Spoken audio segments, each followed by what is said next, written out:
Europe East Security and Logistics Report. And specifically, well, the challenging question of what the current apparent stability in the region actually means. The report offers a striking thesis. Quiet holds by routine, not luck. But we really have to dissect that. Is the current security environment a robust, genuinely maintained posture?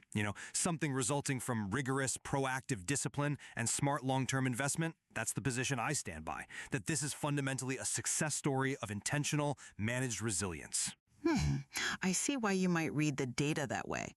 But I come at it from a fundamentally different perspective. We have to look beyond just the surface level of quiet. We need to ask, is this stability actually quite fragile? Is the disciplined routine you celebrate maybe just masking an environment where operational capacity is persistently degraded, where perpetual risk mitigation has kind of become the institutionalized norm? I contend that what we're truly observing is the acceptance of systemic vulnerability as the new operational baseline, rather than, the actual elimination of the acute threat. I think the evidence points pretty clearly towards successful proactive control. When the report describes things like a steady mesh and layered caps, meaning combat air patrols, of course, it's detailing a mature system, an interwoven defense structure. This is shown most clearly, I think, in the strict operational standards, like the Dusk EWG&S discipline. They aren't just reacting to chaos, they seem to be actively dictating the terms of engagement and control over their domains, especially during high-risk periods like sunset. And crucially, the financial commitment underpinning this posture that really demonstrates a seriousness towards sustained capability, not just, short-term fixes. They're systematically converting what are called safe tranches, which are essentially provisional funding mechanisms, into guaranteed signed buys for essential assets. Sensors, SHORAD, short-range air defense, and maybe most importantly, maintenance spares. This use of service-level agreements, SLAs, complete with penalties for failure, it underscores a structured cadence aimed at long-term reliability and successful maintenance. It feels far beyond mere immediate consumption. Okay, that's a compelling point about the structured funding, I grant you that. But I'd frame the operational discipline very differently. The very necessity of mandating constant, granular discipline like those evening EWG&SS protocols you mentioned, that, to me, underscores the persistent, acute nature of the underlying threat environment. It tells us that security is constantly being earned minute by minute, rather than being some kind of enduring state. And that stability, as you call it, it comes at a direct cost to operational normality. For instance, trucking and aviation operators, they must adhere to what are now explicitly termed degraded mode SOPs, standard operating procedures. Why? Specifically because of predictable short spoofing pockets that happen almost every day between sunset and late evening. Accepting this degraded mode as the unavoidable baseline, well, that's not a mark of successful security. It's effectively institutionalizing vulnerability by lowering the expectation of true full operational capacity. I mean, if you have to plan for guaranteed interference every single day, you haven't really won the electronic warfare battle, have you? You've just learned to live with the enemy's constant presence. Right, and that leads directly to our first core contention, doesn't it? The very definition of operational functionality. While specific, disciplined protocols certainly exist, the report does designate fundamental operations largely as ops normal. And its own analogy is incredibly telling, I think. It treats the regional flank like winter ops, slow, layered, disciplined. Now, that isn't a description of crisis management. It's a framework for planned, resilient tempo. You plan for winter, you manage the speed, the flow, but the roads stay open. Furthermore, we see this resilience reflected quite powerfully in the broader economic signals. Financial metrics, PLN, HUF, RON rates, which are usually highly sensitive to regional instability, are listed as range-bound. They're tracking standard EU prints, not security noise.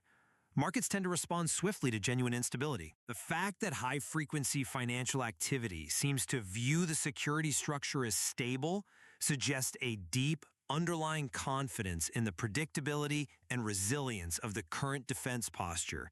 I'm sorry, but I just don't quite buy the ops normal label when that so-called normal requires the mandatory acceptance of systematic friction day in, day out. The explicit necessity for extensive playbooks and strictly mandated TTPs Tactics, techniques, procedures. It confirms that contingency is the norm, not the exception. If operations must function perpetually under a defined decrated node SOP, then that is a structural modification to normal logistics flows, one necessitated by the security reality. And look at the logistical predictability you celebrate. It relies on mandatory explicit buffers, that mandatory 10 to 20 minutes added to basically every delivery planning cycle, and the required prioritization of humanitarian lanes.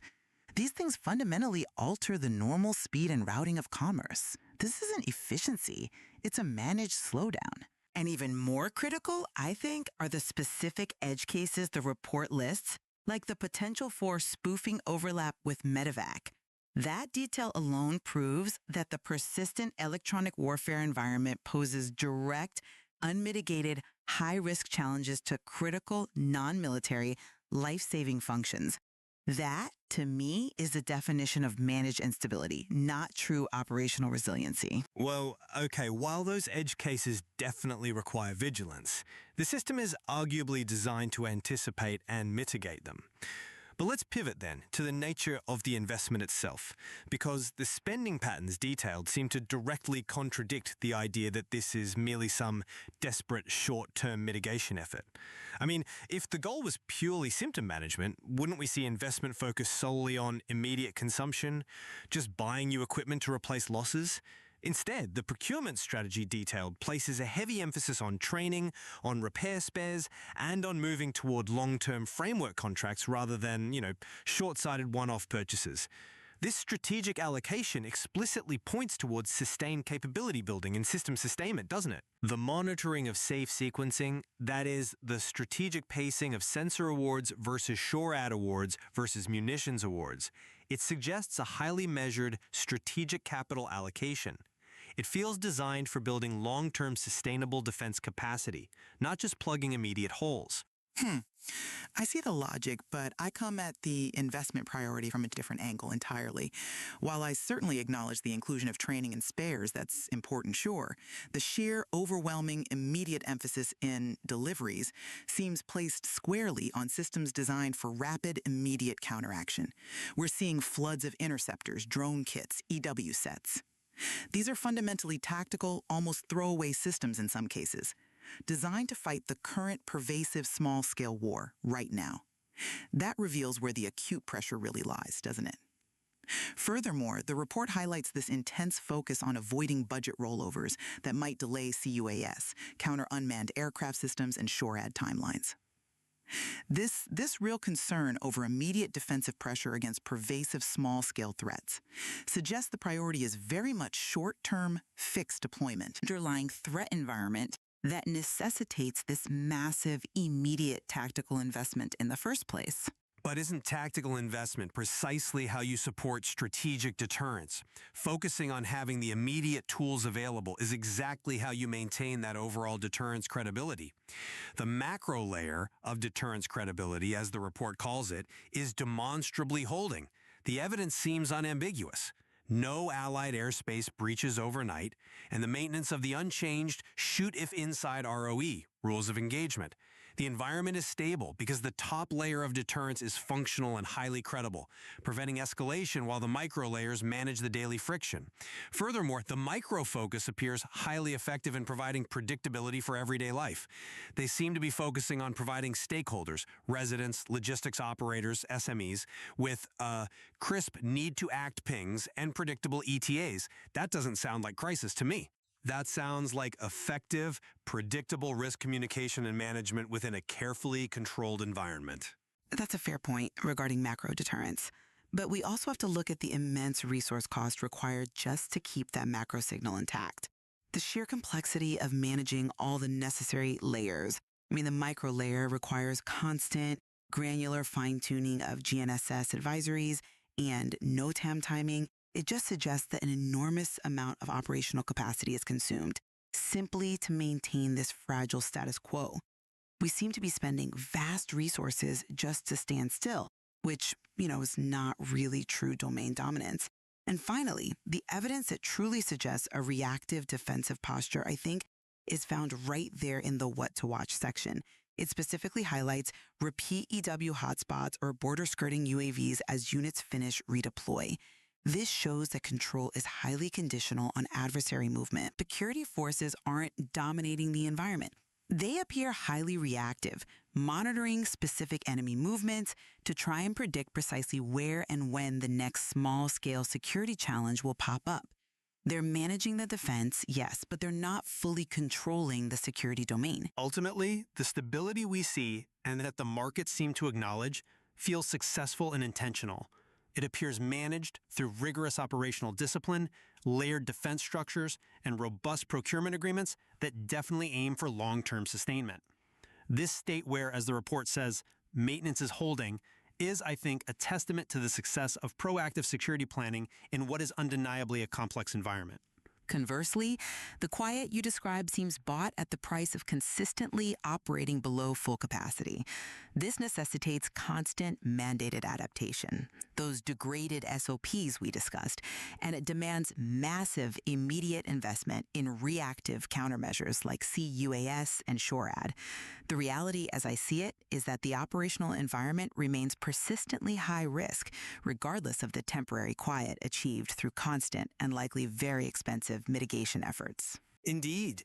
The Europe East security posture presents a unique challenge, doesn't it? It really demands that listeners appreciate the complex dynamic where stability relies equally on the one hand, disciplined operational maintenance, and on the other, the constant resource-intensive acceptance of systemic risk exposure. Exactly. And understanding that ongoing tension, that pull between the desire for true proactive security planning and the daily reality of contingent risk management, that's essential, I think, to truly grasping the depth and complexity of the challenges detailed in this critical report.